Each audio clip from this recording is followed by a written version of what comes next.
Hey, what's going on, Who Dat Nation? It is yours truly, TJ Jones, the host of the State of the Saints podcast. And I just wanted to take a few minutes to go live because, as y'all know, when I was out of town, I was only just basically making live videos, but I wasn't taking any questions or anything like that. So, right now, what I want to do, I'm going to allow people to, to come into the live because I just started, but um, what I'm going to do is I'm going to answer some of your questions that you have because normally when I go live, what I do is um, I answer questions alongside saying making some statements. So I want to make sure that I answer your questions because without you all, there would be no State of the Saints podcast. And I wanted to say thank you to all of you because you all been so patient. Y'all been patient and stuff like that as I've been out of town, and I'm back in South Carolina. Me, my fiance, and my son, we had a wonderful time visiting my in-laws in Tuskegee, Alabama. And I know everybody in Alabama is like really truly excited because Tuskegee is probably like an inch away from Auburn, Alabama. And people, as we were leaving, we seen a lot of Auburn fans, so I know they're excited about knocking off Alabama in that. And that was an epic game right there. You know what I'm saying? I'm not a fan of either one of them. Y'all know I'm an LSU fan through and through. But that was an epic game, man. I was listening to it on the highway because from Tuskegee to South Carolina, I stay in Myrtle Beach. It's like 8 hours. So, I was able to listen to the game. And I mean, it seemed like it was a back and forth game. And when we got home, they had like a minute and 48 seconds left. So the only play that I seen live and live action was the 12 men in a huddle. Oh, man. Um, I don't know, man. It was funny, man, to see Nick Saban on the receiving end of two L's in the season. And he was doing a lot of crying. I know a lot of LSU fans were excited about that. So what I'm gonna do right now is just if you have any questions about the Saints, I'm going to take a few minutes just to answer your questions. So feel free to comment and ask any questions that you want to, and I will be gladly to respond to them. First off, AJ Pierce, I want to acknowledge you because you were first. Tier One Solutions 28. What's going on, man? Man, thank y'all for checking out the podcast. Like I said, it's just a few minutes. I just want to answer some of y'all questions. So if y'all got any questions about the New Orleans Saints, feel free to comment down below. Not saying I'm, Nostradamus or anything like that. I can't predict the future. I'm not saying that I know everything about the Saints, but I give you, uh, answer your questions to the best of my ability. Jerry Poole, what's going on, man? Jerry Poole, the first individual to receive an official State of the Saints podcast T-shirt. And if you want a State of the Saints podcast T-shirt, all you got to do is go to teesprings.com, search the State of the Saints podcast. You can pick up a shirt, a mug, and all kind of other accessories of the State of the Saints podcast. Okay, Jerry Poole, what's going on? Glad you made it back home safe. Thank you, Jerry. Big Ben, who that fam? Uh, can we bench Ginn? The first question of the night. No, no, we cannot bench Ginn, man. Benching Ginn is a big mistake. Is he what he used to be? Absolutely not. But I mean, let's be honest about this. Let me take y'all back to the Super Bowl run that the Carolina Panthers was on before Ted Ginn actually came to New Orleans. I remember a game when the New Orleans Saints took on the Carolina Panthers in the Superdome, and this was during the time when Brandon Browner was playing for the Saints. Ted Ginn could have easily had about 4 touchdowns in that game, but I remember one time like he man burnt Brandon Browner so bad it was just Ted Ginn in the football and he dropped it. That's what Ted Ginn is, man. Ted Ginn is a guy who has a lot of speed, but he has always struggled catching a football. So if you're looking for Ted Ginn to be Randy Moss or be Joe Morgan like he was back in the day as a deep threat, I mean, you're looking in the wrong place. Ted Ginn is a guy who is I say 75% pass catcher And honestly, I honestly feel like the Saints need to go in another direction. I don't know what Devontae Harris is as a pass catcher, but I would try to implement Devontae Harris in the offense because I know he can return kicks, but can he, what I'm saying, catch the football? I'm pretty sure he probably can catch the football better than Ted Ginn. So I would try to put Devontae Harris in that role. Because I know he can take the top off of defense, because I mean he's good on special teams. So I would try him first. Um, let's see. How do you feel about our chances against the numbers? Um, I haven't seen the numbers. I don't know if you're referring to the 49ers game. I'm not sure. I haven't seen the line yet. But I like our chances against the San Francisco 49ers, and I want y'all to check out that prediction because I'm honestly, that's probably one of the best predictions and the most researched editions of the State of the Saints podcast y'all probably ever gonna see because man, I've really been doing my homework. So y'all would not want to miss that prediction show. Trust and believe y'all would not want to miss that prediction show. Shy Tuttle made a flat Ryan.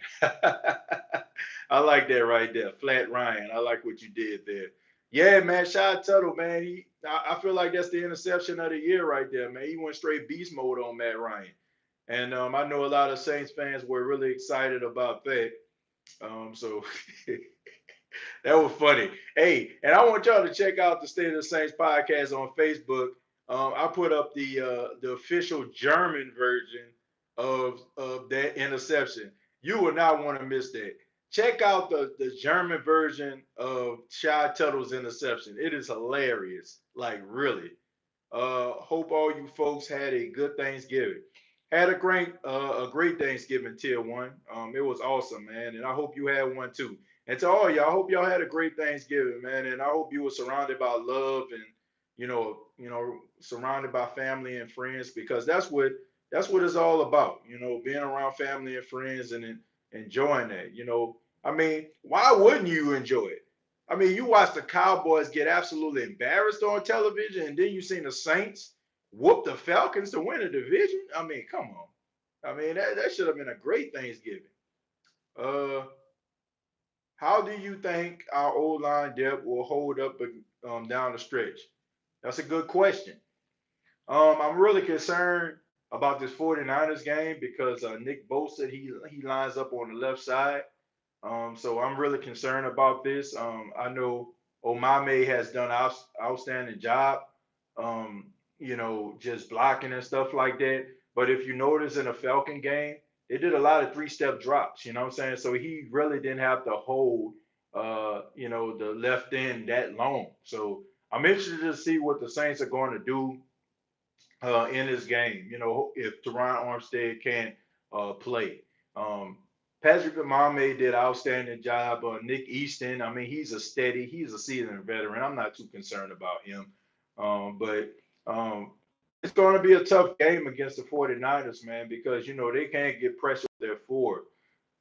If the Saints, going to win this game, it got to start in the trenches. So hopefully, Patrick Amame can do a good job. I mean, for the past couple of weeks, he's done an outstanding job, man. I mean, he hasn't been one of those guys where we were like, man, you seen what Amame did. You seen, he gave up that sack. So the Saints have been doing a good job, kind of, making sure that he's protected and stuff like that. So he's done an outstanding job too, in his role, filling in for Teron Armstead. And that's pretty good, man, because he normally doesn't play the left tackle position. I mean, a game against the Atlanta Falcons was his first time starting at left tackle. So I like, Amami is doing a good job, and shouts out to the Saints offense for, make sure they're protecting him the best way possible.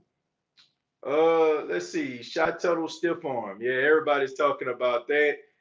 Jared Port said 2019 NFC South champions. Yes, they are, man. That is outstanding. Three straight NFC South championships, tying the Carolina Panthers, and I'm really proud of this team, man. I mean, they wrapped it up early. They're the first team to get a playoff berth, and that's what you want to do. Now it's time, to handle up on some business. They got bigger fish to fry, man. Drew Brees said it right in his press conference. They got bigger fish to fry. It's not about winning the division anymore. It's about going to the Super Bowl. This is Super Bowl or bust for the New Orleans Saints. Make no mistake about it. This is Super Bowl or bust. If the Saints don't make it to the Super Bowl, this season is a failure. Because shame on the Saints if they don't make it all the way because their window is closing, man. I mean, for the last couple of years, great draft picks, good young players coming in, contributing to the team. If the Saints don't win, shame on them. I mean, it's Super Bowl or bust. I mean, I think we all can agree to that. I don't care what they do. I just want them to make it to the Super Bowl. They got a good team, one of the best teams in the league, in my opinion. If they don't, then you know it's a failure, straight up. I don't care about the division no more. Honestly, you ever played Madden and you simulated all the way to the playoffs? That's the way I felt about this season. I just want to see the Saints in the playoffs. I want to see if they can, uh, you know, right the wrongs of yesteryear. That's the only thing that I care about. If they're not doing that, then it's pointless. The Saints, the Saints need to go all the way at least to the NFC Championship game. If I feel like if they don't make it to the NFC Championship game, it's a failure. I don't care about the division and all that kind of stuff, man. Because last year left such a bad taste in my mouth as a fan. Um, you know, Anything else, the NFC Championship, I mean, it's basically just a failure. So they need to go ahead and win, you know what I'm saying, and make sure that they make it at least to the NFC Championship game. But Drew Brees said it right. They got bigger fish to fry. Also, I want to know what y'all think about this. I was watching, I think it was the NBC podcast. Mike Flores. I don't know if y'all know him, but he's the guy that does like kind of like what Jay Glazer and Ian Rappaport and all them cats do, but he's the representative of NBC Sports.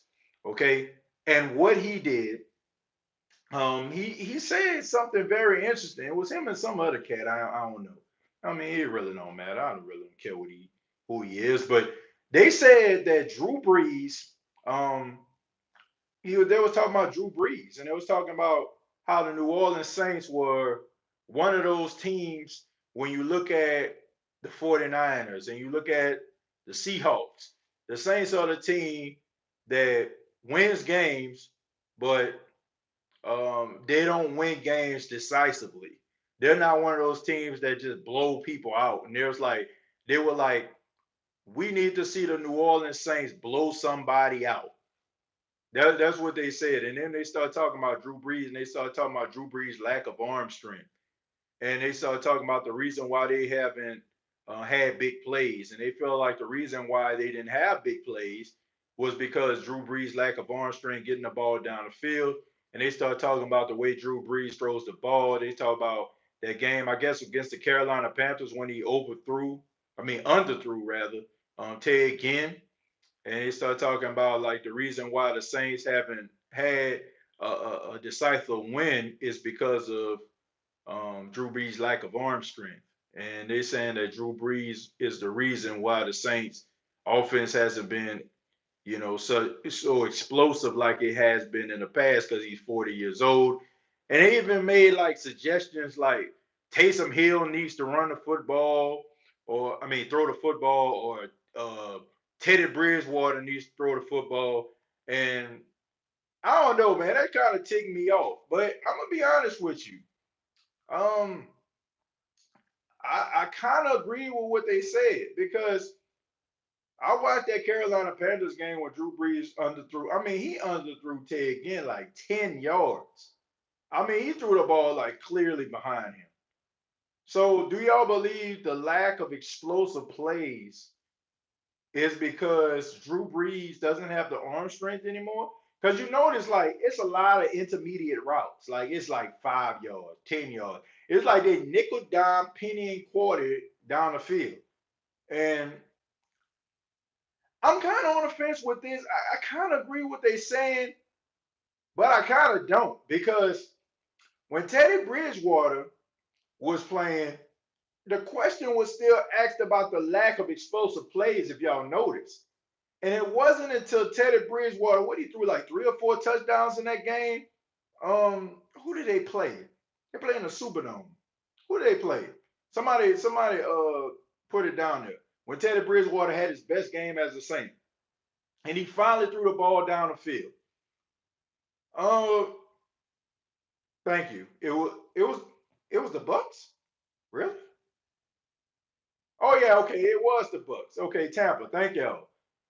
When he was throwing the ball down the field, because the question was asked to Teddy Bridgewater, why y'all ain't having explosive plays? Why y'all ain't throwing the ball down the field? So he was, I don't know, man. Like, is it Sean Payton or is it Drew Brees? Because I mean, Teddy Bridgewater was throwing a lot of intermediate routes too now. You know what I'm saying? Like, I mean, honestly, like those games he was, what I'm saying, he was playing in, it was a lot of nickel and diamond too. So do you think it's because of the plays that Sean Payton was calling? Or was it's the fact that Drew Brees' lack of arm strength? I want to hear from y'all, man. What y'all think about that? Let me go back to the beginning. I want to go ahead and make sure that I'm answering y'all questions. But that was just something that kind of stood out. I was looking at that this morning as I was packing up to come back to South Carolina. I thought that was interesting. I think Sean Payton be testing our fanhood when things get chippy. I don't know about that. I don't think that Sean Payton has that on his mind, AJ. I think that Sean Payton, sometimes I think he gets in his own way when it comes to the play calling. I really truly believe that. I feel like sometimes he overthinks himself, but he gonna have to come with it, man, because Kyle Shanahan is just as good at calling plays as he is. Kyle Shanahan has been in the league for a very long time. You know who his father is, Mike Shanahan, one of the best offensive play callers in NFL history. I mean, if you've been following the NFL back in the late '90s, you know what the Denver Broncos was, along with John Elway, Shannon Sharp, Rod Smith, Ian McCaffrey's, Christian McCaffrey's father. I mean, Terrell Davis. I mean, they had such a great offense. Had probably one of the best offensive lines in football. So Kyle Shanahan, his lineage, or what I'm saying, he's a great legacy, man, because his father was incredible.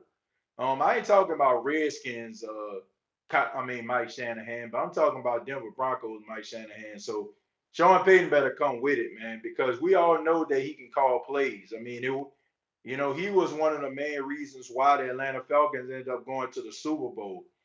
And it's the reason why the Atlanta Falcons haven't been great since he left their team and went to be the head coach of the San Francisco 49ers, man. So I mean, I mean, he gotta come with it. Uh could tell Marshawn was hobbled. Yeah, Marshawn Lattimore was suffering. Marshawn Lattimore has had hamstring issues since he's been in college. And that's one of the reasons why he dropped in the draft. Um, Todd McShay, draft board, said that Marshawn Lattimore should have went like number 4 to the New York Jets. Was because of some of his issues with the hamstring, he fell to I think number 12 in the draft to the New Orleans Saints, which was very beneficial to us because he's been outstanding since he's been with the Saints. But me personally, I think that he came back a little bit too early in this game. I think that the Saints played him a little bit too much, in my opinion. I understood why because Eli Apple had one of his worst performances, and I thought that they probably wouldn't have put him on the field as much as he did if Eli Apple would have played better. But I mean, but it's Thursday, man. That's such a big turnaround.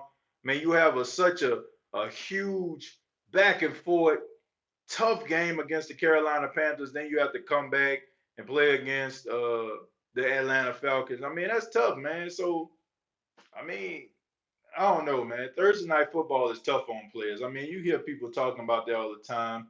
Richard Sherman, I mean, he been talking about Thursday night football since its inception. So it's tough. It's very, very tough. So I think that you're going to see a better showing out of Eli Apple. It probably was his worst performance. Eli Apple, man, you can talk about Eli all you want to. Talking about this man getting smoked and roasted and toasted on Thursday, but he's been doing really good this season. I think any logical Saints fan can agree that Eli Apple has been playing outstanding. It's sad though, it's so unfortunate that he played in such a big media market like the New York Giants, and he gets on national TV and he has one of his worst performances. And now people are like, man, that's the same old Eli that we knew from the Giants. We don't miss him, but the Saints are such a small media market. They haven't been watching how this guy has progressed as a cornerback, and it's unfortunate that he had his worst performance on national television like that because I really wish he would have had a better performance. For the Giants to be like, man, why we got rid of this guy? PJ Williams and Ginn need to ride out. And why you think Peyton only uses the rest of our receivers for blocking only? I'm gonna be real honest with you. Sean Payton, Big Ben. I feel like once again he gets in his own way. Sean Payton could easily come up with a strategic plan to implement these guys, a Traquan Smith package, a Hogan package, a Ted Ginn package, like a Key Kirkwood when he come back package. You can easily um, come up with something like that, but I just feel like he just kind of arrogant when it comes to it, man. And somebody told me this, man. Shouts out to my boy Brandon Thompson, man. Like sometimes me and Brandon don't agree, but I kind of agree when it comes to this situation right here. Um, Sean Payton is obsessed with records, in my opinion. I feel like when he knows that a guy is close to getting a record, he kind of like focuses his attention on that. Sean Payton is so adamant on changing the narrative of of the Saints culture. Like if you've been a Saints fan since the '90s, you know what I'm talking about. He's so adamant about changing the culture of the Saints. When you think about Drew Brees becoming an all-time leading passer, when you think about Drew Brees being so close to passing Peyton Manning, and he's like neck and neck with Tom Brady, I don't feel like it's a coincidence that Drew Brees is throwing the ball like 35, 40 times in a game. I feel like Sean Payton is so focused on these records. I don't feel like it's a mistake that he knows that people are talking about Michael Thomas breaking Marvin Harrison's record. I don't feel like it's a coincidence that he's throwing the ball to Michael Thomas so much. I mean, don't y'all find it ironic that Alvin Kamara offensive performances offense has regressed, but Michael Thomas has progressed. And people have been saying, "Oh, because Kamara is hurt," but I feel like let's go back to the game. I want to say the Carolina game. Did y'all notice like Alvin Kamara had very little offensive production in the first half? And then but Michael Thomas, I think he had like 6 or 7 catches in the first half, and then all of a sudden, Michael Thomas just disappeared, and then Alvin Kamara stepped up. I just feel like he's so focused on records and changing the narrative of the Saints culture and how people have been talking about the Saints wearing, the bottom feeders of the league. So I feel like by winning, doing all these records, throwing all these touchdowns by Drew Brees, catching all these passes by Michael Thomas, it not only solidifies them as being great, but also him as being great. And I feel like me personally, I just feel like that's getting in the way of the Saints' performance. And if you're thinking like that, then it's going to cause your team to regress as a whole. Like I feel like Michael Thomas is incredible, but they're playing the 49ers. And don't get it twisted. Richard Sherman has had issues with his Achilles over the past couple years, but he has really been playing really well this season. And Richard Sherman going up against Michael Thomas, that might be a tough matchup because unlike some of these other corners that may be significantly smaller than Michael Thomas. I mean, Richard Sherman is basically a mirror to Michael Thomas when it comes to size and height. So I feel like you gotta get these other guys involved, man. If you don't get these other guys involved and start implementing packages, it might be a problem when it comes to the playoffs. I mean, it might be a problem because teams are going to start zeroing in, double, triple coveraging Michael Thomas, and it's going to be. I mean, it's going to be frustrating as a Saints fan because you're going to be like, why didn't they solve this problem in the middle of the season? Why didn't they create packages for these other players? Because they had to know that defenses are going to play their best performances in the playoffs. So I hope that Sean Payton is just, has different packages for these other players, man. Because I'm gonna be honest, as a Saints fan, I'm gonna be ticked off if we still playing offense like we've been doing throughout the season. I want to see some of these other guys, man. I want to see some of these other guys come in and make plays too. And I fail to believe that I watched the Saints over the years, and I've seen Devery Henderson have big games, and I've seen Robert Meacham have big games, and I've seen Marcus Colston have big games, and I've seen Jimmy Graham have big games, and I've seen Joseph Morgan have big games. I don't want to believe that Sean Payton can't get these guys involved. I just do not want to believe that. And I will not believe that. I'm saying, till I prove otherwise. But they really got to get these guys involved. But I really feel like Sean Payton is so focused on these records, and he's trying to change the narrative of the Saints every single year. And I guess he feels like if they're etched in the sands of time when it comes to these records, he will forever be recognized as one of the best coaches. Drew Brees will be recognized as one of the best quarterbacks. Michael Thomas will be recognized as one of the best wide receivers. But bump all that, man. Like get away from all that. And get your ego out the way and try to get these other guys involved because the only thing that's going to happen is when you get to the playoffs, we're going to be ticked off as fans because yet again, we're leaving disappointed because um, teams that we know in our hearts that we're better than came into the Superdome, or we traveled to their location and lost.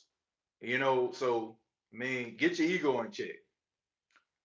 Eli has done well for us. Yeah, Russell, I agree. He has done an absolutely phenomenal job, for the exception of this game right here. Like, let's be honest about this. Before this game, the only play that I could think of that we was like, man, Eli sucks, was that Will Fuller on play against the Texans when they threw the ball down the field and he mossed that boy. Ever since then, Eli Apple has been playing phenomenal. So anybody that's around here being critical of Eli Apple because of this game, man, pump your brakes. I challenge you to go back and watch all the other games throughout the season and watch Eli play. He's been doing an outstanding job. So you will not um, get any complaints from me, especially on a Thursday night game and a quick turnaround. If he do it again, then we can have a conversation and we can start putting question marks out there. But playing your heart out on a Sunday and then turning around and playing on Turkey Day a couple of days later, and I will give him the benefit of the doubt. They got the win. If he does that again, then we can have a conversation. I think we need to relax a little. We peaked too early last year, and teams caught up with us. We will get it together. We have too much talent to fall off. Look, we have a lot of talent. We have a lot of ability. I would agree to that 9 o'clock props. I like that. I like that name right there. Shouts out to Q93 in New Orleans, Q93.3. Yeah, and I grew up on that. But um, I agree with you. But at the end of the day, man, we got to get it done. I think that we as Saints fans, we get excited because we like a win is a win. But at the end of the day, we want our team to be the best because honestly, we tired of dealing with this. Like I'm tired of watching teams that I know the Saints are better than playing the Super Bowl. I'm sick of it. I don't know about y'all, but I'm sick of it. I'm sick of watching the Eagles while I know that the Saints would have went to the NFC Championship game. I don't know if they would have won. I don't want to disrespect the Eagles like that, but I'm pretty sure they would have did a lot better than Case Keenum and the Minnesota Vikings. I'm sick and tired of watching Jared Goff, who has been stinking it up all season long, play in the Super Bowl when I knew the Saints should have been there. The Saints are so much better than some of these other teams when it comes to leadership, when it comes to player personnel, when it comes to front office, when it comes to coaching. They are so much better than the field. And it's so sad as a Saints fan to watch these other teams. I mean, honestly, if you think about it, the teams that are going to make the playoffs, the Saints have beaten throughout the regular season. Seahawks, the Saints beat them. Man, I mean, the Cowboys, the Saints beat them. The Vikings, I mean, the Saints, you know what I'm saying, can beat them. Green Bay Packers, the Saints can beat them. It's not like the Saints are just, the bottom feeders or whatever like that. The Saints are so much better than, than the field. I mean, think about this. The Green Bay Packers, they talk about the Green Bay Packers. Honestly, it's because of the legacy. Green Bay Packers aren't better than the Saints. The Green Bay Packers play man-to-man coverage, stinking posterized. If it wasn't for the Smith brothers, as they call them out there in Green Bay, coming off the edge, applying pressure, the two guys, Preston Smith and I can't think of the other guy name, but coming off the edge, creating pressure, they ain't got nothing else after that. They don't. You know what I'm saying? Like I like Jair Alexander. You know what I'm saying? Jair Alexander. I've been watching him since Louisville. Great talent. But if he lined up against Michael Thomas, man, that's a win every time. I mean, Seattle. I mean, I like Russell Wilson, man. I root for Russell Wilson because I like the way that he plays. I mean, he's basically the reincarnation of Fran Tarkenton. But at the end of the day, the Saints beat them. The Saints have better talent than them. 49ers. I feel like the Saints are better than them. I mean, I feel like they coming, you know what I'm saying? Like, I don't feel like the Saints will run them over, but I feel like when it comes to it, when it comes to coaching and everything else, I feel like the Saints are better than them. I just want the Saints to not get in their own way. And I think that's what we all want as members of the Who Dat Nation. We don't want the Saints to get in their own way. We sick of it. Man, we sick of it, man. Like we're so sick and tired of watching this every single year in the playoffs. We know the Saints go home when we know for a fact they better than the field. And I mean, we say a win is a win, but that's not acceptable, man. It's not acceptable. When the Saints can easily blow out teams, but they having 5, 6, 7, double-digit penalties a game. Like it frustrates you as a fan. Yeah, they win, but at the end of the day, you like, what if? I don't want no what if. I don't want that. If a team plays against the Saints and they beat them, I don't want to be because of penalties. I want to be because that team was better than the Saints that day, not because the Saints beat themselves, which I've seen several times. You know, as a Saints fan, I don't want to see that. I don't want to see them get in their own way. Like allow a team to beat them, then we can have a conversation. I knew you was gonna say the Will Fuller play. Yeah, of course. That's the only play that you can think of, White. That's the only play Eli Apple had, the only boneheaded play he's made this season, in my opinion. He's been playing outstanding. You gotta give credit where credit is due. Saint front seven is the strength of the team. Bring the heat on Jimmy G. I hope so. Let me tell y'all something. When a team sucks year after year, eventually they're gonna start hitting on some of these draft picks. I want to take y'all back to I think 2007, 2008 season when the Arizona Cardinals went to the Super Bowl. I mean, you think about some of those players on their team, Darnell Dockett, man, you know what I'm saying? Larry Fitzgerald, man, cats like that. It was because they sucked all them years.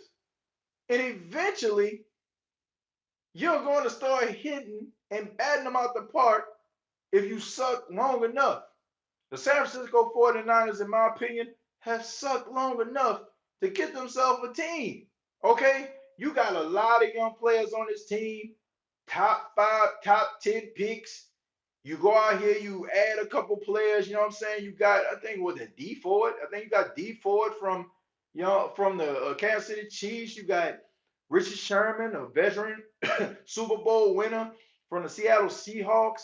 You got, you know, with that Tevin Coleman, from the Atlanta Falcons. I mean, when you can combine veteran leadership alongside young top 10 players who were great in college, eventually you're probably gonna make the playoffs. Eventually, if you're a decent GM, decent head coach, you're gonna have players that are going to be beneficial to your squad. So it's no surprise that the 49ers are good as they are right now. It's no, I mean, it's not surprising to me. But at the end of the day, I just feel like the Saints are much better. I feel like the Saints can do. Uh, I feel like the combination of the team chemistry combined with the hardships, the heartbreak over the years, I think they can get it together, and I think they can be victorious and win it all. Do you think Lattimore was a little rusty from not playing 2 weeks? Absolutely, man. You can't go out there and play real time football and be all on the bench for the past couple weeks. You know, um, yeah, I mean, it's gonna take some time, but eventually, like he'll get it together. I really don't feel like he should have played. I mean, I've had hamstring injuries in the past, myself, ran track and stuff like that, and played ball myself. I mean, I know about hamstring issues and having issues running and stuff like that. So at the end of the day, you know, I don't feel like he should have played. I feel like he should have sat out a couple weeks. They can't stop CGM without selling out and leaving somebody wide open. Yeah, I mean, I agree with that. I agree with that. But at the end of the day, they got to get it done. It won't. Flexing a game requires. Oh, okay. I think y'all having a conversation with that. Apple is fine. PJ is the guy to worry about. He holds too much. Look, PJ, as long as you put him in a slot, he's okay. You know what I'm saying? He's good in zone coverage. He's outside his element. But I feel like that's a shame on the Saints because they knew his limitations. You got to make sure that you got the depth on your team when it comes to the cornerback position and all these other positions because when it comes to the secondary, I mean, it's one of the positions that constantly has injuries. So shame on the Saints for not getting somebody that can play on the outside that's not named PJ Williams. That's their fault. So I'm blaming them for that. If you're going into the season saying, man, this guy's going to be healthy, he hasn't, he's going to be 100%, then that's your fault because you should always have somebody ready and willing. And I think PJ Williams, Saints drafted him. So you know what he is. You know what I'm saying? He's been the same guy since he came into your locker room. So shame on the Saints for not getting somebody in the building that can play on the outside, that can replace Marshawn Lattimore at the blink of an eye and at the snapping of a hand. So I blame them for that. Front office should be ashamed of themselves. Not PJ Williams' fault because PJ Williams has been PJ Williams since we known him. I think we all can agree to that. Saints control their own destiny. Win out playoffs, go through New Orleans. Period. Cross, you're absolutely right. You control your own destiny. Don't leave it up to these other teams. Don't be watching TV like the Pittsburgh Steelers did last season, watching it on a big screen, hoping that the Browns can knock off the Ravens or whatever like that at the end of the season. Control your own destiny. Handle your own business. Anything else is your fault. I mean, if the Saints don't win out after if they beat the 49ers, shame on them because down the stretch, in my opinion, I feel like they're better than most of the teams they're going to play. So if they want to go out there, they want to lay an egg, they want to go out there and play around with the competition, then shame on them. And so handle up on your business, and you shouldn't have a problem. I think we will play better for the rest of the way. Division games are tough. Yeah, Andrea, that's absolutely right. I feel like people talk about the Saints, what happened with the Falcons. I mean, come on, man. When you're playing your division, people know your tendencies. They know the way that you play. They know your offensive players. They know your defensive players. They know what they're gonna do before they do it. It's basically like my best against your best. Let's go ahead and play. Okay, so for those that's trying to so-called critique the Saints based on divisional games, please. I mean, they don't do that for all those other teams, but I mean, they don't do that. They don't do that for the Packers. They don't do that for the 49ers. They don't do that for them sorry Cowboys. They don't do that for any of them. So the way I see it, they just be picking on the Saints, which, crazy. It's funny how they always try to focus on the same transgressions, but they never want to give them credit when they good. Like they never want to say that the Saints are good or better than a field. They always gotta talk about the Saints' shortcomings. Y'all notice that, but let them Cowboys win the game. Oh, they going to the Super Bowl. Oh, they gonna win it all. Like that's why I hate the media, man. The media make me sick. Like people like Skip Bayless and all them other people on ESPN, man, they just make me sick. Never want to give the Saints no type of credit. Never want to give the Saints no type of what I'm saying, like attention or nothing like that. Here they sit up here, what I'm saying, double digit wins, and yet people still up here talking about Drew Brees' arm strength and what I'm saying, do the Saints make you nervous? No, what make you nervous should be them sorry Cowboys for making Josh Allen look like the second coming of Joe Montana or Tom Brady. But they give them 3, 4, 5, 6 segment, six segments talking about that trash that's going on in Dallas. Man, people can talk about all, like the media makes these guys relevant. Like people are like, man, we didn't want to talk about them. People want to hear about them. No, they don't.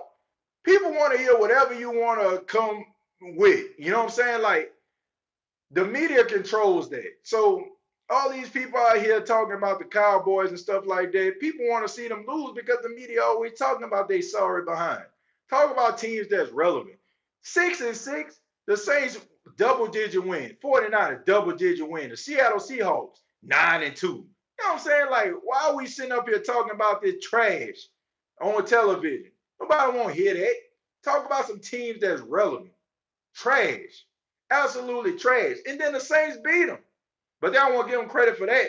And they beat them with Teddy Bridgewater. But they don't want to give them no credit for that. But they'll talk about them like they Super Bowl contenders. Man, go sit down somewhere. Trash. Saints still got the best depth in the league. Yeah, I agree with that. Should we draft a wide receiver or cornerback first? Wide receiver. No question. 49ers going to have their hands full with the Ravens, period. Honestly, I agree with that. Um, this game against the 49ers coming up next week concern me because the 49ers do a real good job with pocket passes, if you notice.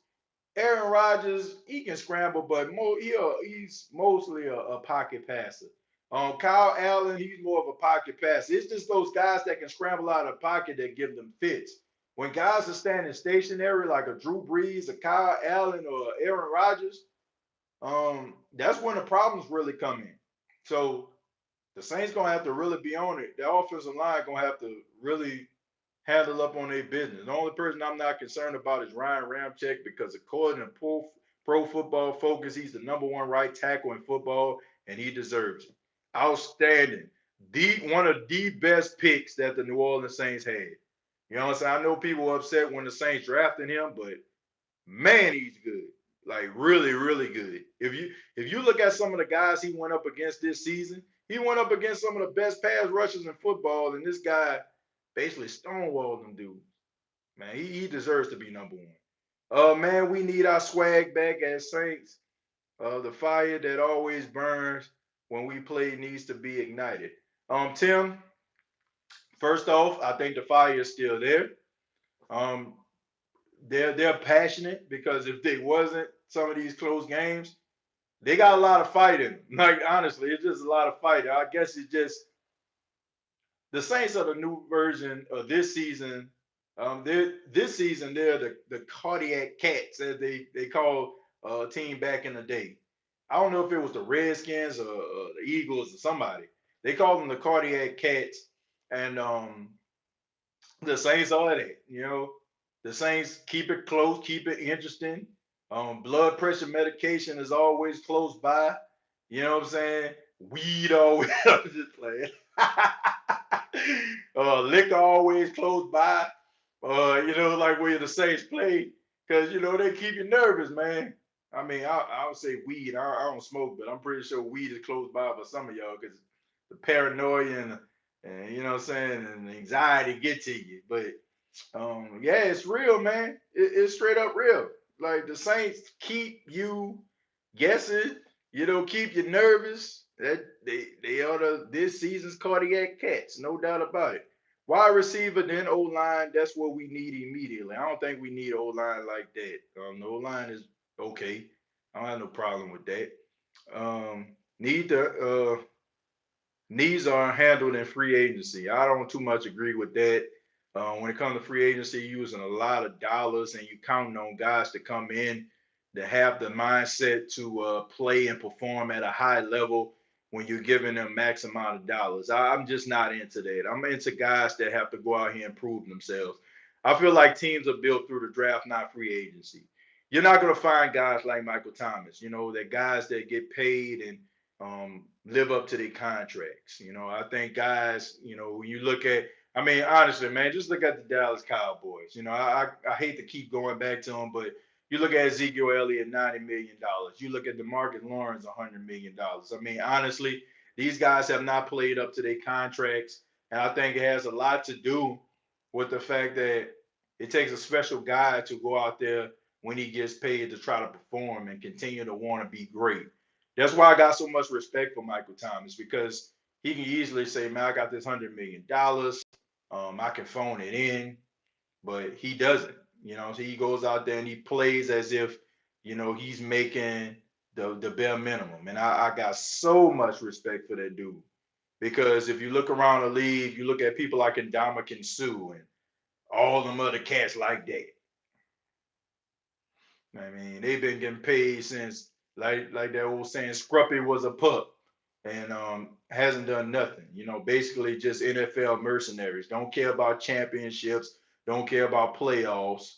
Just pay me and let me, what I'm saying, get my entrepreneur on and all that kind of stuff.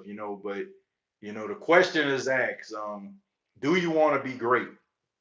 I was talking about uh, greatness with my fiance as we were traveling on the road. This didn't have much to do with sports, but it had a lot to do with, well, I guess what I'm talking about is kind of relevant. We're talking about like some of these artists out here, everybody just making music, but nobody want to be great. We was listening to a song, I think it was like Sister Sledge, We Are Family, and we was talking about how long ago that song was made, and still, what I'm saying, that song is a hit to this day. And we start talking about how these artists, they seem like they're just trying to get this quick lick and get out the game. And it was talking about like how people just wanted to be great back in the day. They just wanted to be heard. They just wanted to show their gifts to the world. And that's why I got so much respect for these guys, man. When you go and play the game and you got the love for it and you combine that with the fact of wanting to be great and then people give you money for it and you still just want to be great as you were when you put that team hat on draft day. I got so much respect for them guys, and I got so much respect for people that go out here to, even though they getting paid out the wazoo. So um let's see. Ramcheck is a beast, yeah. Give some props to Davenport too. Yeah, I agree, man. Marcus Davenport has been playing good. 3 sacks in the last 2 games. Started the game off against the Falcons with a sack, man. So it seems like the light is coming on in him with him. And honestly, if you combine him with Cam Jordan down the stretch, you might have your combination of Strahan and OC Umenyiora. Like you can have that combination. Y'all remember that, like Freeney and Mathis. Y'all remember them cats? Freeney and Mathis for the Colts. Yura and a much seasoned Michael Strahan during that '07 Super Bowl run, getting pressure on the quarterback. Okay, I throw my boy Justin Tuck in there too. But you can have a combination with that. You know what I'm saying? Getting pressure on the quarterback.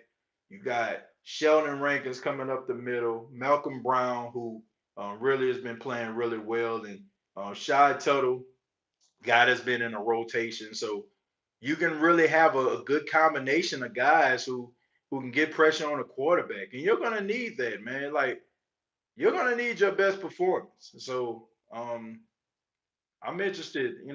I'm glad to see that he's stepping up and handling up on his business. No doubt about that. Let's see. Eric McCoy was such a huge pickup, and he is such a good center. Yeah, he is, man.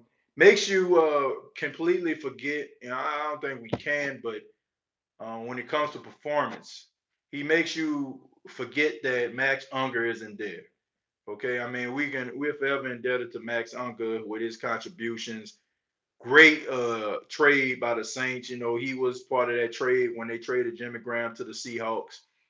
But Eric McCoy, coming out of Texas A&M, stepping up, handling business.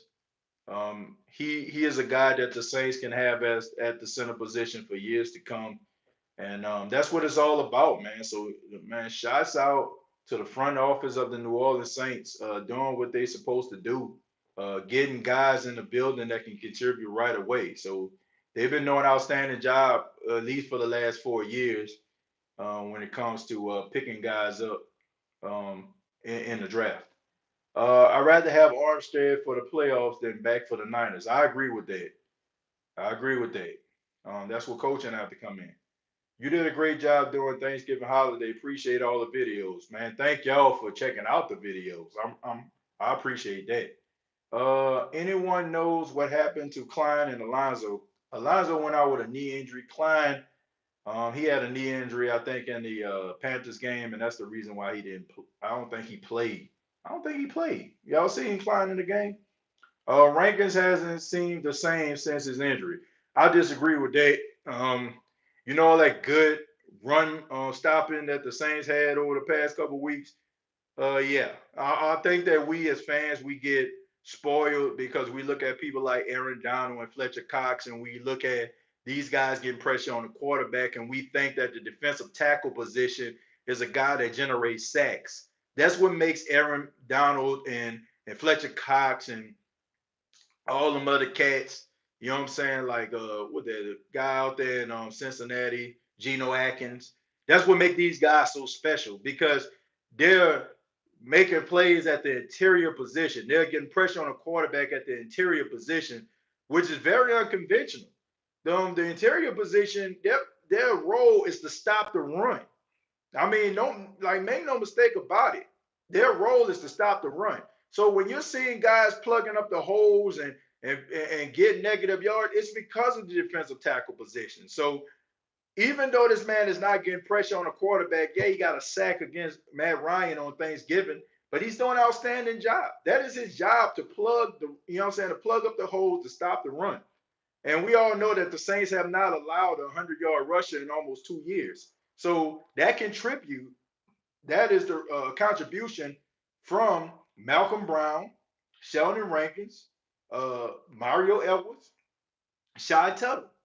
So just know that, man. You know that the left end and the right end job really is to get pressure on the quarterback. The defensive tackle job is to make sure you plug up the interior, make sure guys are not running up the middle. So Sheldon Rankins is doing a good job when it comes to that department. I think, like I said, once again, I think some people just get that confused because you look at some of the great play of Aaron Donald, Fletcher Cox, Geno Atkins. Um, I even throw Grady Jarrett in there, but at the end of the day, that's their job. So he's actually doing an outstanding job. I think that if you're looking for Aaron Donald type thing, okay, then we got a conversation. But when it comes to his job at plugging in the interior, he's doing an outstanding job. Why are we not running more? Murray never got a rhythm last game. Murray didn't have a good rhythm. He didn't play. really well. I think he had maybe like 4 yards off 6 carries. Wasn't his best performance. The New Orleans Saints, I don't know what's going on with the running game. I don't know what's going on with Sean Payton. I really don't know when it comes to running the football. Once again, I go back to my comments about um, Drew Brees and breaking records and trying to keep up with Tom Brady. Michael Thomas. I think that Sean Payton, in my opinion, I think he gets fixated on those records, and he wants to break those records, and he wants these guys to be in the limelight because you know if they're in the limelight, who's their coach? But I think they need to run the football more. If they're thinking about making a playoff run, they definitely got to run the football. There's no reason why they shouldn't run the football. Latavius Murray has proven that he can run the football. Alvin Kamara has proved that he can run the football. I mean, he was quiet, but he had 11 carries for 61 yards. He had a 5 yard average. So the only logical explanation I can say is he don't want to run the football. I mean, that's just all there is to it. He did not want to run a football, and they're gonna have to fix that because throwing the ball all around the field, you definitely ain't gonna be able to do that against the 49ers. And shame on you if you do, because the 49ers, they're ranked middle of the pack when it comes to running the football. So you should want to try to run the football on them. So in my opinion, I just think that they need to step it up. James Woolley, thank you very much for the $40 donation, man. Thank you so much. Wow. Panther Nation checking in. Congrats on winning the NFC South. Like your YouTube channel. Thanks, James, man. Thank you very much. Unfortunately, man, y'all didn't have a season like the New Orleans Saints had, man. But man, it's all good, man. And if you're a fan, you can check out the NFC South versus NFL. I got my boy Mike Ricks, a huge Carolina Panther fan. It's another podcast that I do alongside my boy Mike Ricks, like I said, and my boy DJ Hopkins, who's a Tampa Bay Buccaneers fan. We talk about the state of the NFC South, and we talk about the NFL as well. So y'all check that out. Thank y'all, man. Like I said, man, I'm humbled right now. Thank y'all for y'all donations. Thank y'all for y'all input. I really do appreciate that, man. Thank y'all so much. Uh, let's see. Well, there's always what is he? SP needs to plan a playbook. I guess he means Sean Payton needs to plan a playbook to overcome penalties. Get the score way ahead further if at all possible. Um, I don't think it's really up to Sean Payton, man. Like, I mean, he only called the plays, man. It's up to the offense to execute them, though. I mean, we can talk about this all day, but it takes the offense to execute them. And I think one of the issues that they have is the lack of a number two. Traquan Smith, God bless him, man, but he ain't the answer. I don't know if he's timid. I don't know if he's afraid. I don't know if they just don't call enough plays for him. I don't know if they're not playing to his strengths. I don't know what's going on, but I just know that you cannot go into the postseason and just think that you about to throw the ball to Michael Thomas 12 and 13 times a game. Ain't happening. It is not happening. And honestly, if you go to the Super Bowl, which we all hope, and you end up playing a team like the Patriots, we all know what the Patriots do. The Patriots take away your strengths, and they can live with people like a Traquan Smith or a Hogan or again beating them. So the Saints gonna have to think about something. Okay, teams every single week come up with a game plan to try to stop you. Okay, every single week there's tape on your team. How many games have been played? 13. So there's 13 game films that team can go back and say, okay, look, this is what they do. This is what we need to stop them. The New Orleans Saints have got to find a way to get some of these other players at the wide receiver position to step up and do something, man.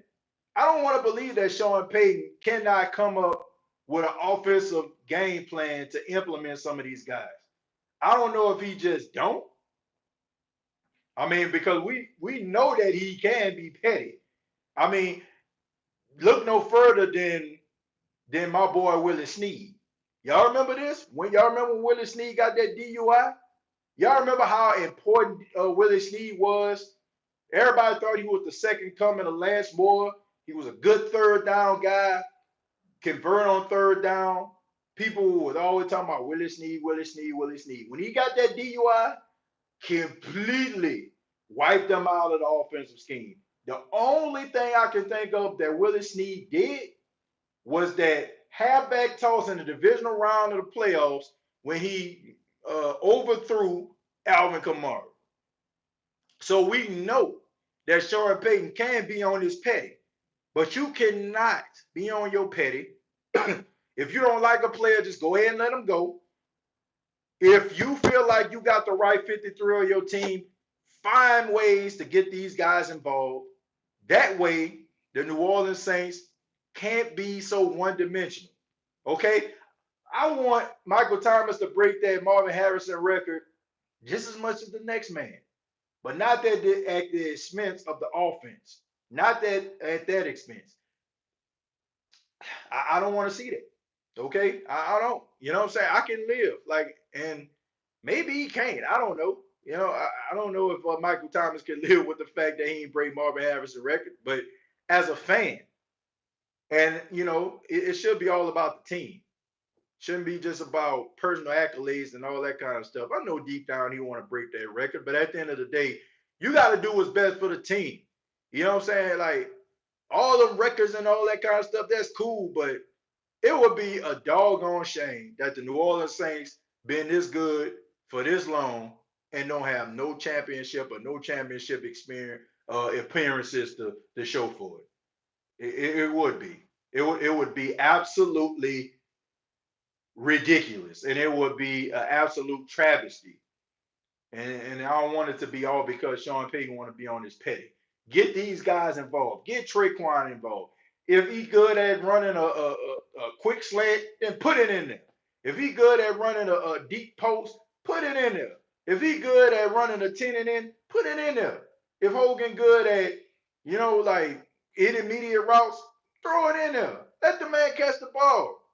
I mean, honestly, man, it just seems like these guys just running aimlessly, like they just out there, like just put them out there. We need 11 guys on the field. Just put these guys out there. You know what I'm saying? Y'all just do whatever. We're gonna throw it to Mikey Tom, El Kamara, Jared Cook, boom, boom, boom. Like, man, whatever, man. Get these guys involved. I was hoping the same thing. So glad we having Saints talk tonight to clear things up.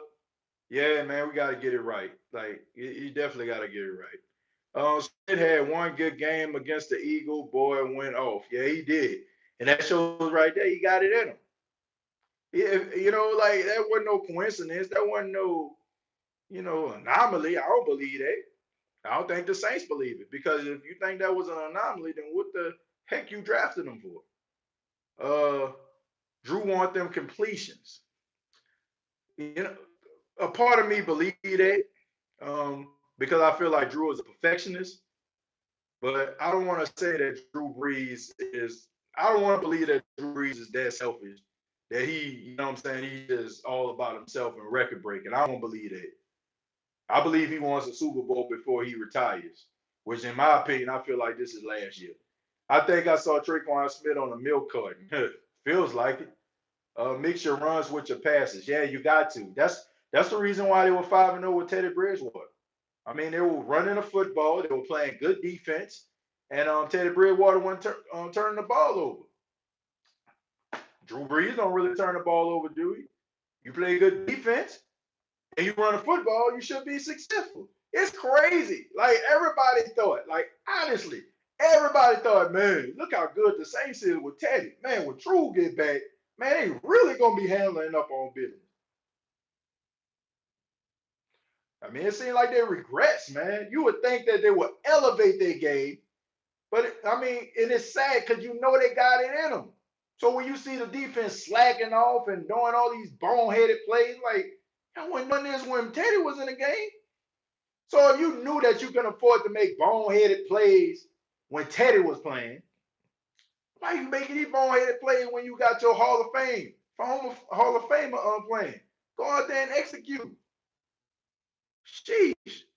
My fault, fam. I hope Trey gets it together. I hope so. Just that Super Bowl. I agree. If you want that Super Bowl, man, you gotta do whatever is possible to get it, including Sean Payton and a coaching staff. The team needs a dominant game against the 49ers. They don't need no dominant game. They just need to win. They just need to win. Like you don't need no dominant performance. Excuse my friend, the hell with the media. Like, who cares? Like, I don't care what they say. Like the media, we all know what the media is about, okay? The media is about appeasing the masses, okay? And the masses are, the Cowboys, the Steelers, all them fans and stuff. That's all they want to do is try to appease them. I could care less. Deep balls and all that crap, man, I don't care about that stuff. I just want them to execute, eliminate the penalties, and run the football. That's all I want. That as a fan, that's all I want. Play good defense, run the football, have a balanced attack, and you know what I'm saying? Like that's all I want. I don't care about nothing the media talking about. I don't buy into none of that stuff right there because we all know what it's about, man. It's about creating ratings. It's about ticking us off as a fan base, when we hear them talk down about the Saints. So we can be down in their comments talking about them. They don't care, man. They don't read that stuff. And most of them, man, they don't even research the stuff they talking about. They got interns and people that work at the networks that do that stuff for them. And they put that information in front of them in the prep and say, okay, man, I researched this, I researched that. Man, their assistants the ones that be up all night, not them. Their assistants the ones that be watching the games on prime time, not them. So their opinions are pointless to me. Pointless. You know what I'm saying? Like, you want to get mad, find out who their intern is. Because that's the person you really need to be mad at. These guys don't know nothing about no football. I seen I seen Skip Bayless say something that was so asinine that I couldn't even believe it. He was like, they were talking about Lamar Jackson. And man, don't get me wrong. Like, I'm in the same boat as everybody else. I feel like the Saints should have picked up Lamar Jackson. I feel like he would have been beneficial. Feel like he would have been the same thing, kind of what Taysom Hill is. But he said something so asinine. He was like, I never seen Mark Ingram just be so animated because Sean Payton is the star of that team. I'm like, do you not see like Mark Ingram and Alvin Kamara segments with Deion Sanders? Do you not see Mark Ingram on the sideline say, "Ooh, look at the detail"? You know what I'm saying? Like he's always been that way. So that shows you right there. Like he didn't pay attention to Mark Ingram. You don't know what he's talking about. He's just trying to convince the masses who probably don't watch the Saints that Mark Ingram has come out of his shell because he's playing with with Lamar Jackson. How stupid is that? Okay, think about this. How stupid is that? How long has Mark Ingram been in the league? What, 9 years? And he has been in his shell for 9 years until a young Lamar Jackson out of Louisville came in and basically he has been opened up and he's shown like all this personality. Like, come on, man. This is what the media is trying to present to the masses. But we know better. And if you don't know better, you should. Um, let's see. Okay. So what's your prediction on a home game with the 49ers? Matthew, you're going to have to tune in later in the week when I have my prediction show. I'm not going to give it right now. This is just all about you. This is all about you all. Okay. Like I said, I've been out of town. And normally along with my live streams, I normally answer questions and stuff like that, but really didn't have the time. So this is all about you. But the prediction show, Matthew, is coming up later in the week. I like Kay Adams. She has good take on the Saints. Yeah. Okay, thanks, Nola. How do you like the Matt Ryan stiff arm? I loved it. I thought it was hilarious. And like I said, man, y'all check out the German version of that, like the German commentators. That was hilarious. Really, Mark Ingram always been a fun guy. Absolutely, man. What's your prediction on the Baltimore versus 49ers game? I got the Baltimore Ravens winning that game by a field goal. I think that the Baltimore Ravens are a really good football team. I think that the 49ers struggle with scrambling quarterbacks. Um, I think that it's going to be an interesting game, though. It's definitely going to be a game of the weekend when you combine the fact that both teams are trying to prove to the world that um, they belong in the conversation as one of the league's best. I think that you're going to get a really good game. Uh, I'm shocked that it's going to be played at 12 o'clock, 1 o'clock Eastern, like it is. I don't know why they didn't want to flex that game. I don't know why, but I guess so. I guess they just wanted to have it at 1, 1 Eastern. I don't know. Uh, I just feel like this. I feel like the New Orleans Saints are a really good football team. I feel like they get in their own way. I don't think that the New Orleans Saints. Um, I don't feel like the New Orleans Saints can, um, or what I should say, I don't think that they can't get these things right.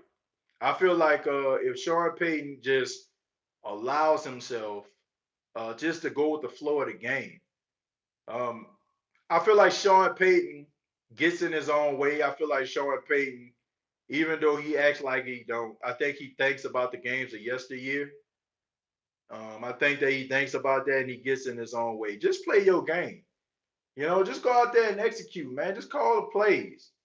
Don't be afraid to run the football. Don't be afraid for those ugly yards. Like don't be afraid of that. Just keep running the football. You know what I don't understand?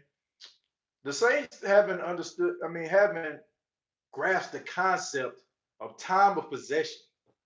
Like they haven't. Like we look at that as a fan base and we're like, man, the Saints control the time of possession. Man, that's cool. But I don't think they really understand the importance of time of possession because they can't. Because if they understood the time of possession, there's no way in hell with like 7 minutes left in the fourth quarter, they would still be throwing the football. That is why a lot of people who come up with these theories about him chasing records, that gives them legitimacy because they're doing it. If you're up by 14 points with 7 minutes left, run the football. I mean, if your defense has been playing really well, run the football. Okay? So what if you get 2 yards? So what if they stop you? Tick, tick, tick, tick, tick, tick, tick, tick, tick. The time is still going. Okay? And if the time isn't going, it's because the team called the timeout. And if they're calling the timeouts, that's what you want. It's so many times when you watch the Saints games and they have two timeouts with a 14-point lead and their opponent got three. Huh? Run the football. Control the time possession. In the fourth quarter, if you got a lead 10 points, run the football. Run it. Don't be afraid. Just run the football. That's all I'm saying.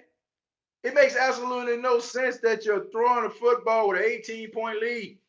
Makes no sense that you're throwing a football with a 21-point lead. That is the reason why these games are so close. Because Sean Payton want to give the quote-unquote kill shot. You get a kill shot the first 3 quarters. The kill shot can be the running game. The kill shot could be tick, tick, tick, tick, tick, tick, tick. That's all I'm saying. But this has been the State of the Saints podcast. It is yours truly, TJ Jones. Thank y'all so much for checking out the live podcast on such short notice. I thank you all. I appreciate you all. I appreciate everything that you all done. You are the reason why the State of the Saints podcast YouTube channel is so successful. I'm forever indebted to you all. And I'll never forget that. Like I said, I don't know what other people do. I don't watch other people channels like that. I mean, I support them, of course. Nas, you know what I'm saying? Iceman 504. Man, much love to y'all. You know what I'm saying? I think the guy Deuce. You know what I'm saying? I check out him as well. I don't know what other people do. I don't know what they, you know what I'm saying? No disrespect, nobody else. But I thank y'all. You know what I'm saying? I really appreciate y'all. Like I said, man, I ain't no big, huge, you know what I'm saying? Like top of the line setup. Y'all see how I roll. You know what I'm saying? Posters on the back wall. I'm a fan. Been a fan since I can remember. Since my grandmother introduced me to the New Orleans Saints. Um, you know what I'm saying? Like since my grandmother introduced me, since the Saints were not really that good when you can actually listen to them on the radio. I mean, I'm telling some of y'all what y'all already know, but some of you that probably ain't never check out the channel. I mean, I remember when the Saints were blacked out. My grandfather is a minister. I remember like running home after church service, catch the second half of the game because church started at 11. I've always been a Saints fan. I've always been passionate about the team. Win, lose, or draw, I've always been a Saints fan. Always been a member of the Who Dat Nation, and always will. And so, thank y'all very much for your love and your support. I'm gonna continue to do what I've been doing. Much love to everybody else that have a channel that involved the New Orleans Saints. Ain't no petty stuff here. You know what I'm saying? Ain't no animosity here. I want everybody to grow because I feel like the New Orleans Saints are a team to be talked about. And when you look at like WWL radio, and I mean, that's like the only outlet that they have about the Saints. And that's a shame because the Saints have passionate fans just like myself and everybody else that check out this live every single week. We're passionate about the team. We're passionate. And I feel like they need more outlets to talk about the Saints. I feel like, you know, new channels need to come up all the time, you know, because this team, honestly, man, this team is like a soap opera, man, or like a, you know, like a series, you know what I'm saying? Like it makes you laugh, it makes you cry, it gives you like so much emotion. And you know, so I love it. You know what I'm saying? Like it hurts you that, you know, the Minnesota Miracle happened. It hurts you the pass interference call happened. But at the end of the day, I wouldn't trade it for the world because I can remember when Garrett Hartley hit that 40 plus yard field goal to send the Saints to the Super Bowl. You know, I can remember when Tracy Porter picked that ball off and get that pick six, 70 plus yards for the touchdown. You know, I can remember, you know, Aaron Brooks leading the Saints to their first playoff win. I was actually in the building when that happened. You know, so I love it, and I wouldn't trade it for the world. And I know some of y'all wouldn't either. You know what I'm saying? I remember the lunch bunch. You know what I'm saying? I remember Leroy Glover, Joe Johnson, Norman Hand. Y'all remember them? Sammy Knight. I remember them cats. You know, and I remember, you know, some of the not so good times, like that Halloween game against the Browns. You know, the hook and lateral game, you know what I'm saying, against the Jaguars, and John Carney missed the extra point. I mean, I remember that stuff. And you know, those memories wasn't so good, but I love it. You know what I'm saying? I love the journey. And I'm on this journey with the rest of y'all. And we're gonna continue to talk about the Saints, and we're gonna continue to grow together. And shouts out to everybody YouTube channel that talk about the Saints. Even if your channel is, you know what I'm saying, like just starting out, continue to talk about the team, continue to say who they, continue to you know, tell the story about a fan base that is passionate about their team, that's passionate enough to not even watch the Super Bowl and affect the ratings of the Super Bowl. You know what I'm saying? So for all those people talk about, oh man, the New Orleans is the 31st, 32nd market, tell them that we affected the Super Bowl. Tell them that we have, you know what I'm saying, people in Congress talking about what happened with the New Orleans Saints. That's the power, you know, of the Who Dat Nation. So don't ever forget that. So when people talk about the Steelers and the Cowboys, just let them know that we beat them Cowboys. And last year we beat them Steelers. Yes, sir. So once again, my name is TJ Jones, the host of the State of the Saints podcast. Thank y'all very much for the love and the support. Please subscribe to the YouTube channel, youtube.com, search The State of the Saints podcast, facebook.com, search The State of the Saints podcast. Check out my boy Nas. Check out my boy Deuce. And also my boy Iceman 504, who's always faithfully in the chat, man. Y'all check out their channels as well. Much love to each and every one of you.